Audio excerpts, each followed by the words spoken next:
We have only to enlarge our conception of causality, to excuse everything and forgive all.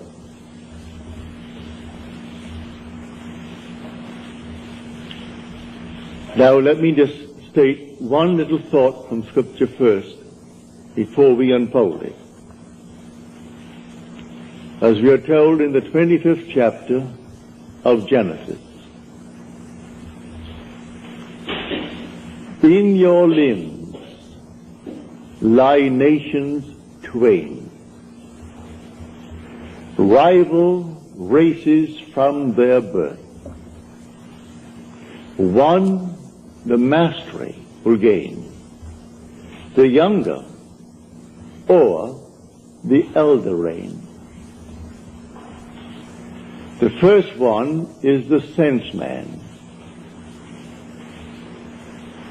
I'm now looking at this room and all within it, and that is the sense man. My normal apprehension of corporeal objects, just like this room and the contents, I call sense perceived. That which is not present, and yet I perceive them, I call that imagination. That is destined to rule. That is the second man, the Lord from heaven. The first man is of the earth, a man of dust. The second is from heaven. So here we are in this world, and this is the world of this dual state within every child born of woman. And so we have the physical man, the man of dust, and then we have the spiritual man, the man of imagination. That is the immortal man. When I see this picture of the duality of man and how all things are created by this hidden man, I forgive everything in this world that the physical man does. For the physical man is only a state. One being is playing all the parts. The part played by the thief is the same being playing the part of the judge who judges the thief. The part who is the murderer and the murdered, these are parts, but the being within is one. Now let me explain it first in the beginning with a simple story.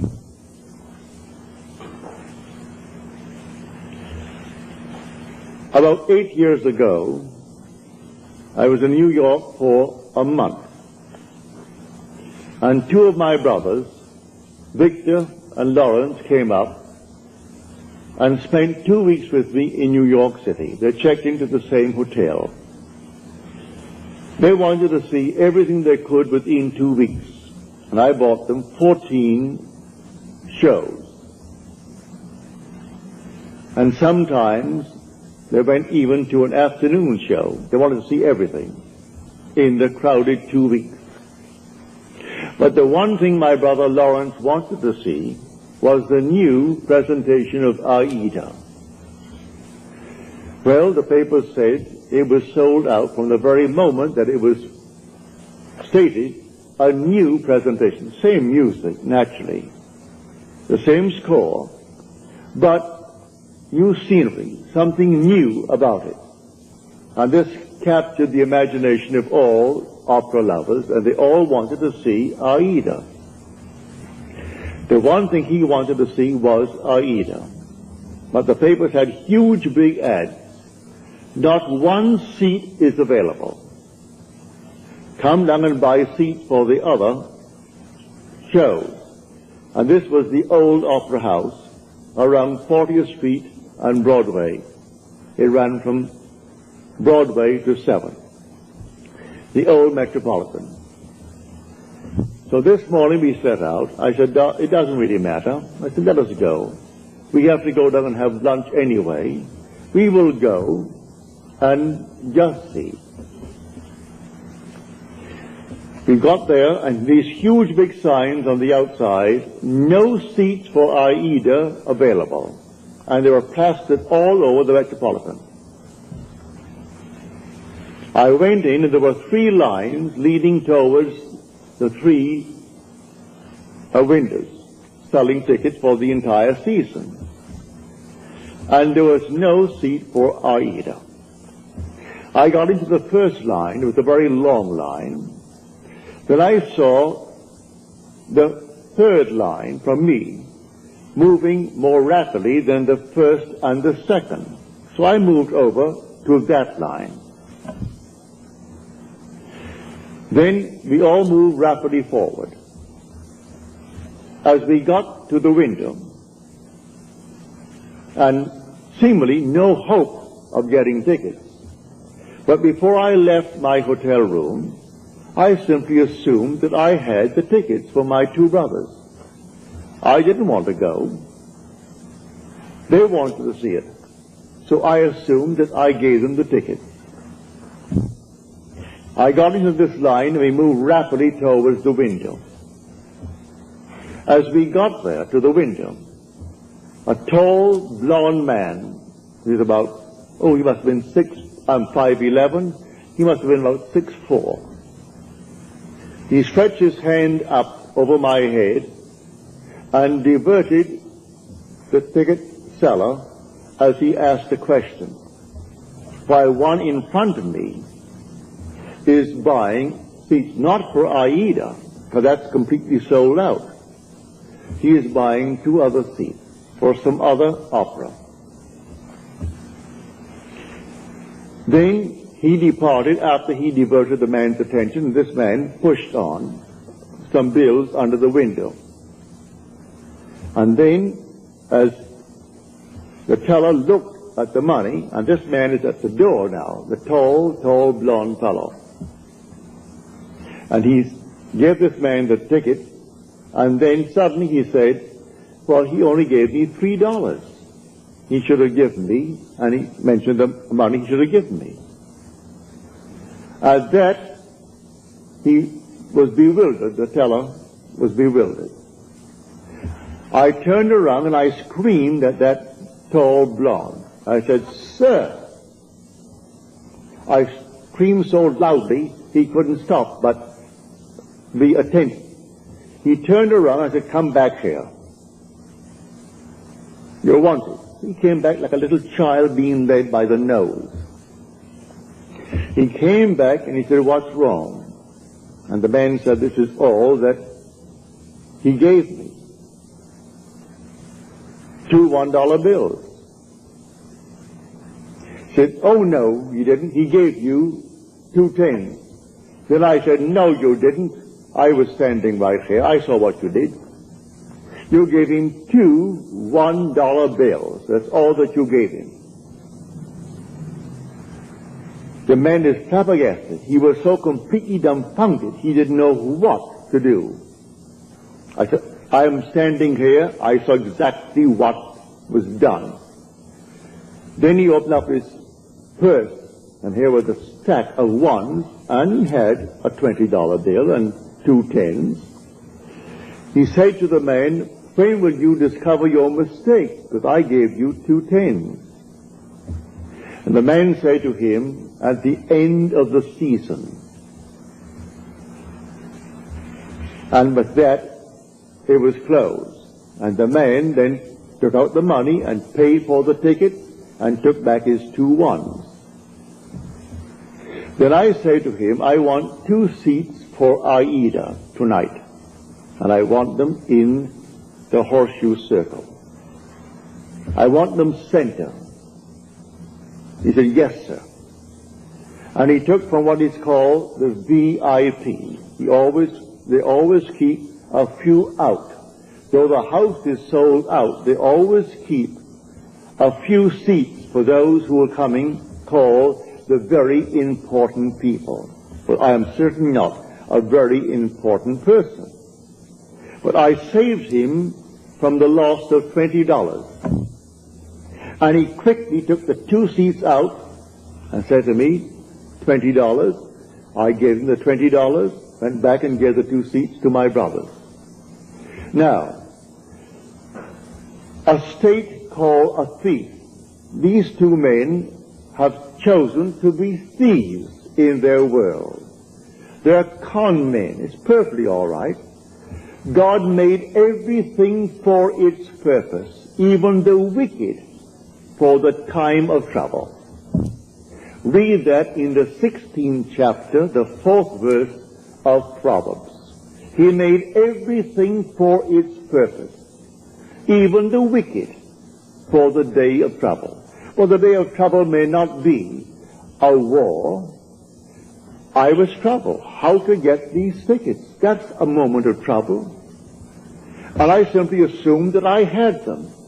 And I simply played my part in my imagination before I left my hotel room, that my brothers are going to see this show this night of Aida, the new presentation of Aida. Then 2 who have already given themselves over to the state of a thief. They had to actually come right into the line. I took the first line, then I moved over to the 3rd line because I saw it moving more rapidly. So he comes over to the 3rd line and plays his part beautifully. If he had not done what he did, I would not have received those tickets because I am not a very important person. But the man looked me in the eyes and said, here is an honest man. As far as he is concerned, I am an honest man who saved him from losing $20. And so he quickly took out the 2 seats. I paid for them, naturally, didn't give them to me. I was willing to pay for my seats, but you couldn't buy them. All over the place, sold out, sold out, sold out, all over the Metropolitan Opera. You could paste it on the wall, and in a huge big ad in the paper, Aida is sold out. And I went that day and got those seats right in the circle, in center row for my 2 brothers, because one man played his part beautifully. He had given himself over to a con man. He finds it easier to make a living being a con man. There are those who are pickpockets. There are schools that teach people to be pickpockets. Do you know that? They come right out of the school and go into a profession. All right, that's their part. They play that part. Now you play your part beautifully, and one of them can be instrumental in getting you what you want in this world. So I wanted 2 seats for Aida. Were it not for a con man in that world, I would not have had those 2 seats. So he comes into the line where I was in the line. He comes forward, and just as I got to the ticket window, he puts his hand over my head to divert the man's attention. And the one in front of me, who is buying 2 seats, not for Aida because you can't get them. He is buying 2 seats for something else. And he puts out $2 bills instead of 2 10s.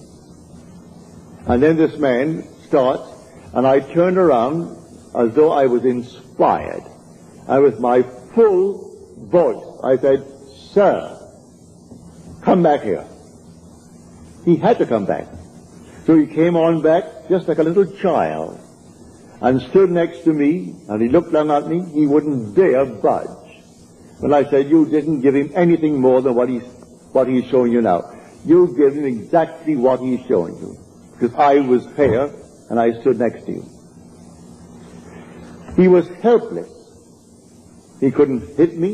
He was many inches my height. I'm 5'11", and he may be about 6'5" or more. A strong, strapping blonde. But he was impotent in my presence when I called him back. He only played the part. So should I not forgive him? There are infinite states in this world. And all you have to do is forget states. You play your part. And every state necessary to make your part come to fulfillment will be present at the moment that you need it. And so we went over to Longchamp for lunch, and my brother Lawrence and Victor, they had their tickets, and that evening they went to see Aida. So in your limbs lie nations twain. They are rival races from their birth. One the mastery shall gain, the younger over the elder reign. And the younger is the second, and the second man is the man from heaven. And that man is your own wonderful human imagination, who is God.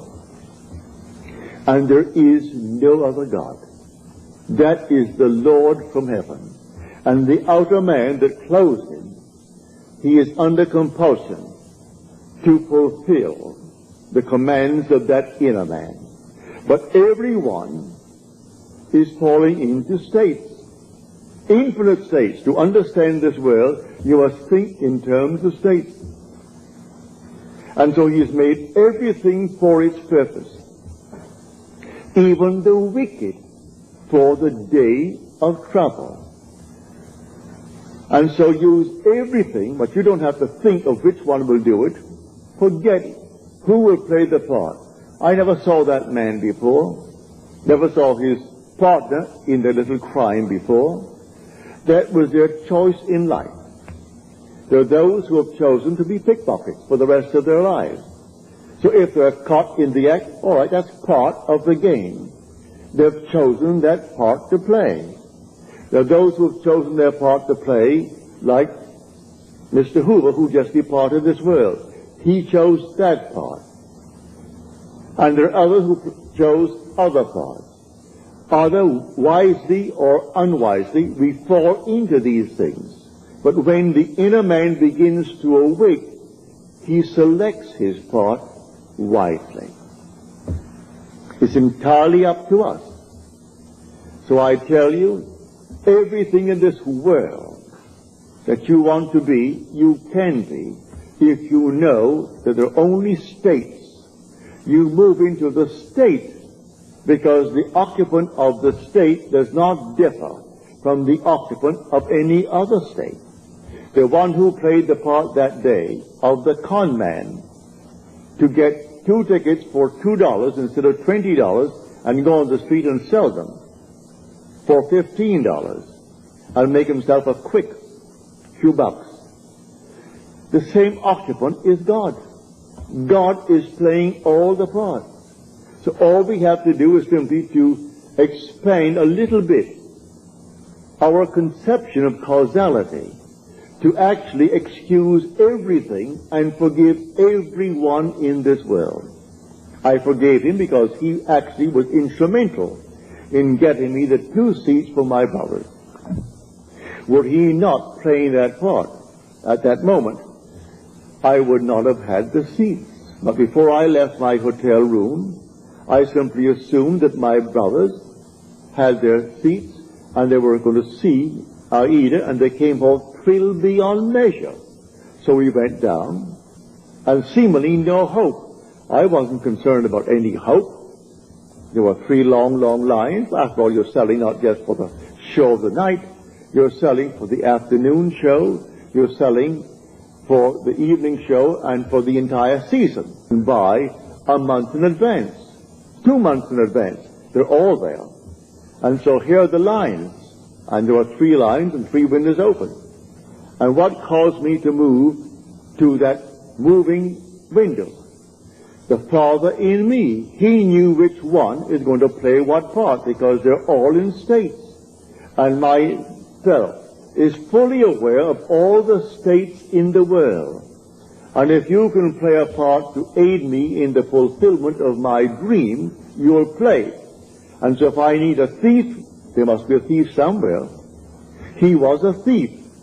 And he played a far better part in my getting the ticket than if he were an honest man. If he came up and played the part of an honest man, then the man would have said to me, he wouldn't know me, I'm not an important person, and so we have no tickets. Don't you sign? No tickets available. It's a sellout. But it was not a sellout, and a thief made it possible for me to get my 2 tickets. So when you see this, you forgive every being in the world. Everyone. They're all playing their part. So don't condemn anyone, because everyone will be instrumental in fulfilling your dream if you know this law. It's all infinite states. But remember, you are awakening to the reality of the second man.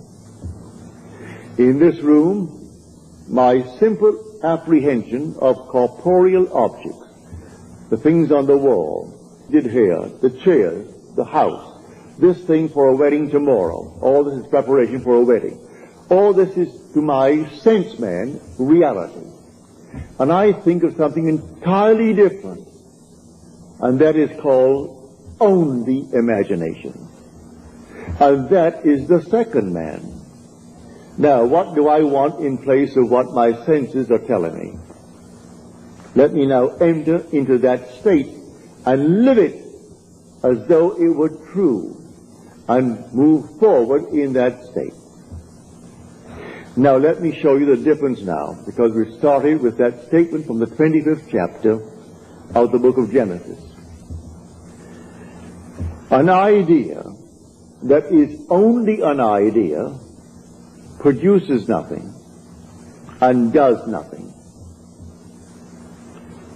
It must be felt, actually felt, so that it awakens within oneself certain sensations, certain motor actions in order to be effective. What would the feeling be like if it were true? Dwell upon that until the feeling awakes within you these sensations. For imagination is spiritual sensation. That is the creative being in you. It's not just to entertain an idea. What idea?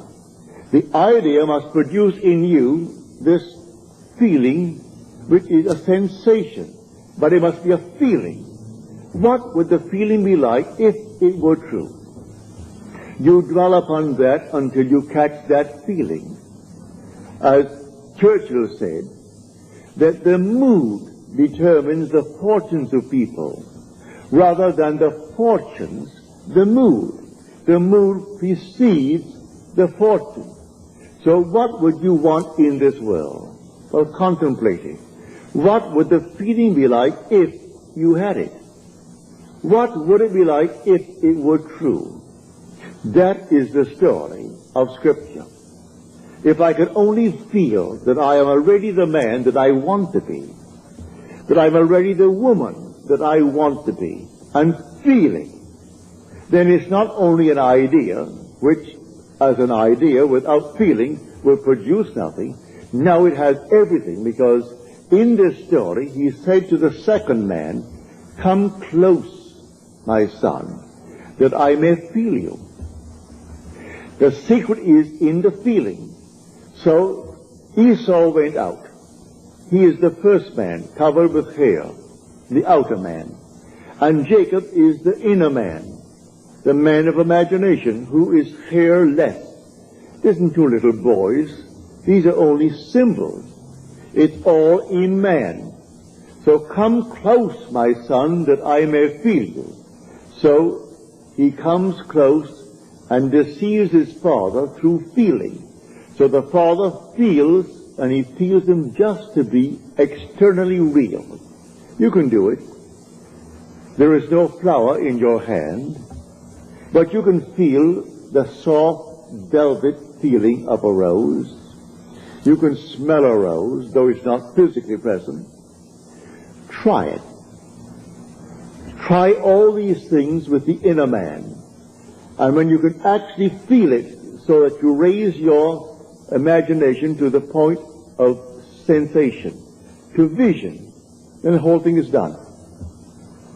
It's done in a way you do not know it's going to happen. If it takes a thief to aid you, then you forgive the thief.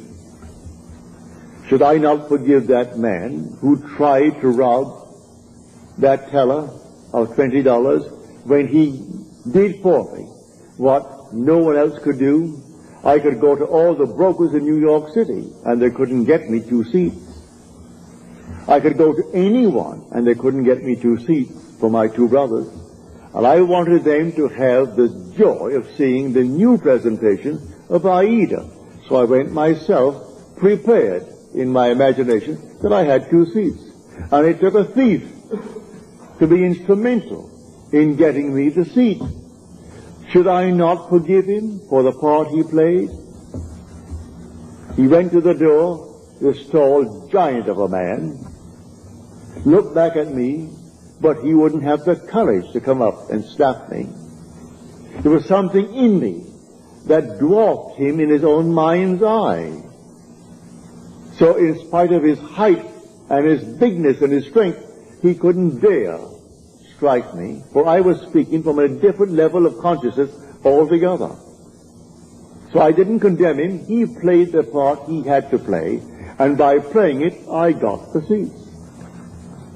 So all we have to do is simply to widen, just widen a little bit our conception of causality, to actually forgive all in the world, to excuse everything in the world. They're playing their part. So tonight you want a bigger job, you want more money in this world, you want, and you name it. Well then, it may be a thief who is going to aid you in the getting, without knowing he is doing it. Don't judge him, don't condemn him, just simply, you go forward, knowing that I have ways and means that the physical man knows not of. My ways, the inner man's ways, are past finding out. And you simply go forward in the assumption that you have already achieved what now is only a wish as far as the world is concerned. But you enter into the wish as though the wish is already fulfilled. So what would the feeling be like? Come near, my son, that I may feel you. And so he comes close. He said, come nearer, my son. Then he said to him, you know, your voice is the voice of Jacob. But your hands, your neck, and your scent, you have the feel of my son Esau. Esau is the outer world. So he gives emphasis to feeling. It transcends the voice. The voice was Jacob, but the feeling, the touch, was that of an external world. He could feel the external world. It was a self-deception. He deceived himself into believing that what he desired, he had. It's not 2 little boys born of a woman. All this is parable. The whole story of the Bible is all parabolic. Telling stories that unless you have the depth to understand it, well, then you'll never really. But may I say, you will, eventually you will, and you certainly do understand it now. So tonight is a practical night. Do you know this night what you want? Really what you want? Well, if you do the same thing I did in getting the 2 seats. Do what I did when I was locked out completely from marrying the girl I wanted to marry. I simply assumed that she slept there, I slept here, and I went sung to sleep, and in 1 week my wife did an act which certainly I must forgive. In the eyes of the world she is condemned for taking what she did not pay for. And yet because of that act I got my freedom. Then who is the culprit? Am I not? If there's any culprit, I am. If there is any culprit in this world, it is God. There is nothing but God. God is doing all in this world. He created everything in this world. And so if in me he is the second man, and the second man is my imagination, and that is God. For man is all imagination, and God is man, and exists in us, and we in him. The eternal body of man is the imagination, and that is God himself. Well, if I in my imagination slept as though I am happily married to a girl that the laws of New York State said I could never get because of my entanglement with my first wife, and in 1 week she performed an act which was judged harshly by society, and yet she was the instrument of my getting my freedom to marry the girl who now is the mother of my daughter. So how can I blame her who performed that act? She was in a state, and who did it? I did it. I did it by simply assuming that I was free and happily married to a girl that the state of New York said I could never marry because of the ancient laws that restricted my desire to get freedom in that state. So you forgive everyone in this world. They're all playing their parts. So in my own case, I have seen thieves. I have seen all kinds of people play their parts. They were instruments in the fulfillment of my desire. So how can I ever condemn all? So the last cry on the cross, Father, forgive them. They know not what they do. Forgive them.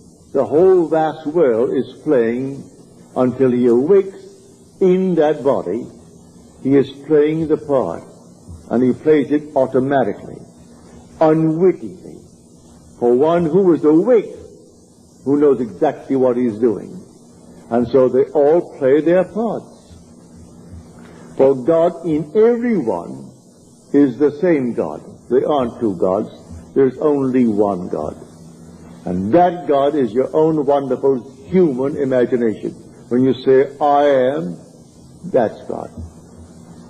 So tonight you just simply boldly declare that you are the man. You are the woman that you want to be. And walk in that assumption as though it were true. And then let all these sleeping states play their part. May I tell you, in spite of what they appear to be, they are sound asleep. They do not know. He thought he knew what he did. He came right into my line and played his part. I could remain on the first line and waited and waited and waited, and no one would have played that part there. I moved over to the moving line, and here he comes. And so how could I ever condemn him? How could I ever in any way feel other than thankful? I would say to him, thank you, because you played the part you had to play like a play. So someone comes in on the play, the curtain goes up, and here comes the monster. And he plays it beautifully. And the audience hisses and condemns him. If there's any condemnation of the part, where is the author? Send for the author, for he wrote the part. And the author, if there's any praise, give it to the author. Any condemnation, give it to the author. I know I played a second part, on a play on Broadway. And if I didn't get a hiss when I came on, if they didn't hiss me, I felt I wasn't doing well. But I would say 99% of the time, as I came on and started to play my part, the audience hissed. Then I knew I was really on my toes. I was playing the part well. Because I was a cat in that part. And they couldn't restrain themselves, especially with the matinees, when they had children there. Lots of ladies and children, and they could not restrain their emotion, and they were hissing. Well, then I knew, Neville, you're getting over all right. So I was thrilled with their hissing, because I was playing only what was written for me to play. So, in this wonderful world of ours, we are infinite states. And everyone is in a state. But the one being in one state is the being in all states. There's only one player. God only acts and is in existing beings or men. He is in all the states, and his name in all states is I am. So someone chooses the part, and he wants to be, well, a thief. He finds it easier, he thinks, than getting up, going to work, and punching a clock, and punching it out. He feels it's better for him to live that life. All right, so he's chosen that part if he does it deliberately. Or he might have fallen into it through habit of others, and then it's unwittingly. All right, but he will also pay the price. That is the thing he has to consider. He'll pay the price because the part has a price with it. But in spite of that, he can be used in the fulfillment of your dream. Now, many of you have had, from your letters, dreams of death recently. May I tell you, it's a healthy, healthy sign. Dreams are egocentric. You cannot grow and not outgrow in this world. To outgrow is to die. You die to one state and you move into another state. So anyone dreaming of death, many of you have dreamt of my death numberless times. As Paul said, I die daily. Every day he grows. If he did not die every day, well, then he didn't grow that day. So death, when you see yourself buried, or you see yourself in a coffin, or you see these things in your dream, is only a beautiful symbol of your growth. You are growing, that's why you see yourself buried, or you see yourself in a tomb. It's simply an expansion of consciousness. So you die to one state of consciousness as you enter a greater state of consciousness. So when people see themselves dying, or others say you're dead, it has nothing to do with a little physical body, because you don't die anyway. Not really, for nothing dies. It's always an expansion, an expansion, an expansion. So when you do see yourself being buried, give praise. You have died to your former beliefs. And these archaic concepts that you entertain, which only enslaved you, when now someone introduces you to a new idea, and you toy with the idea of accepting it, but you resist it for a while, then suddenly you see your body being entombed. It means it's gotten hold of you.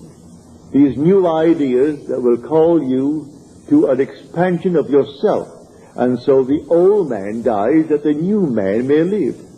A seed must fall into the ground and die before it can be made alive. If it does not fall into the ground and die, then it cannot bring forth fruit.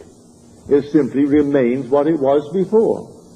So if it dies, it bears much fruit. So don't be afraid of any vision of death. Death is the most glorious symbol in the mysteries of the expansion of consciousness. Man is expanding and expanding and expanding in this world. And one day, his wonderful imagination will awaken. And that is God. Then he sees the whole vast world as sleepers. All sleepers, and how can you condemn the sleeper? So he played his part. He played it beautifully. I can see all these things in my world where people play so many marvelous parts. And they were sound asleep, and they thought they were so alert, going to get the better of me. And their attempt to get the better was exactly what I needed to move on. Just move on. They had no idea they were playing their part beautifully. So I forgive all the thieves that came into my world. Even those who actually took from my pocket by not giving me what the contract called for. I thank them, because it simply allowed me to become all the more secure upon my own feet, and not think for 1 second that I depended upon them or upon anyone else in this world. So let them go their way. They're all sound asleep, playing their parts. But this thing that happened, I would say about 7, 8 years ago, it was so forceful in my mind. My brothers thought that I was very courageous with this giant over my head to do what I did. It wasn't any courage. At that moment, I saw what he did. And when I said to him, you didn't do it at all. I saw what you did.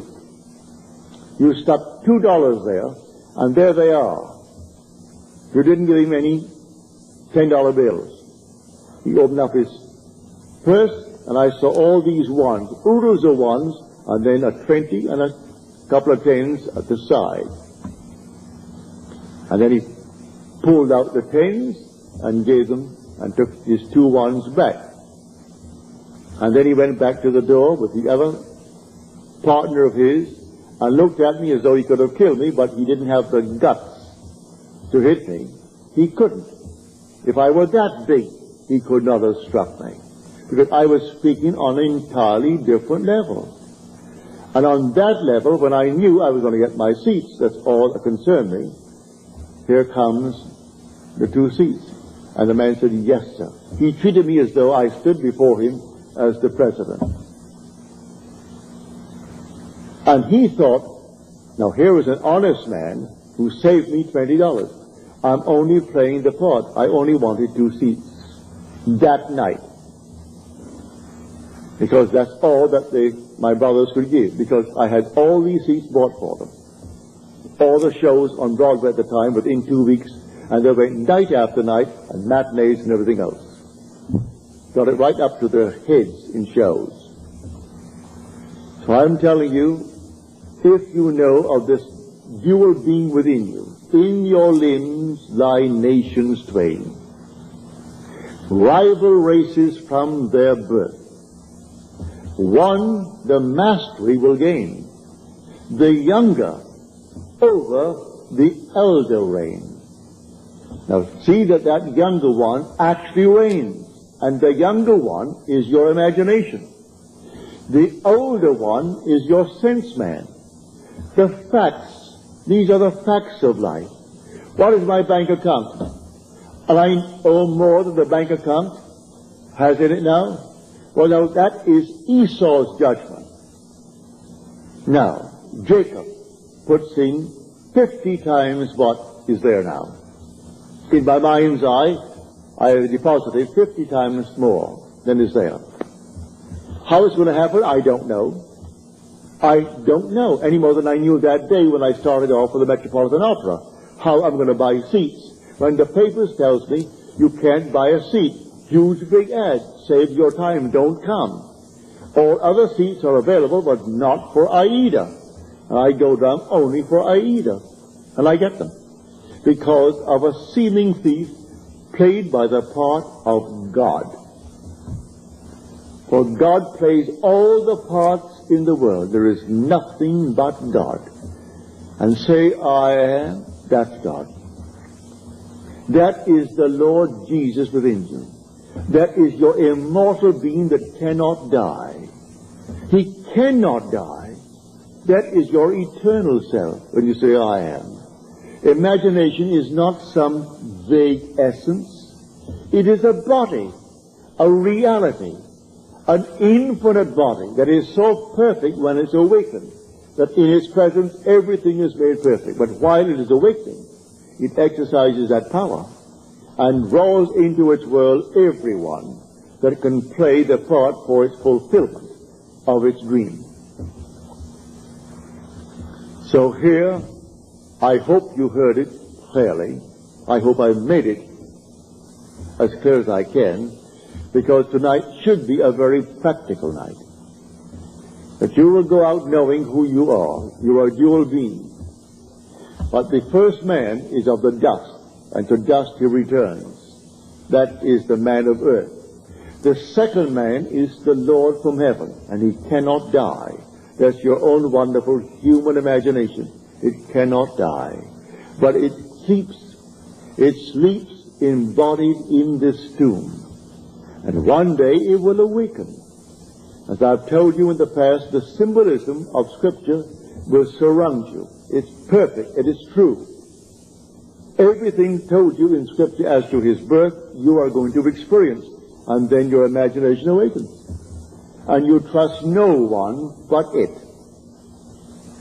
Only this being within you do you really worship. Let them give all the medals and all the honors to this, that, and the other, to the little earthly man. It doesn't interest you.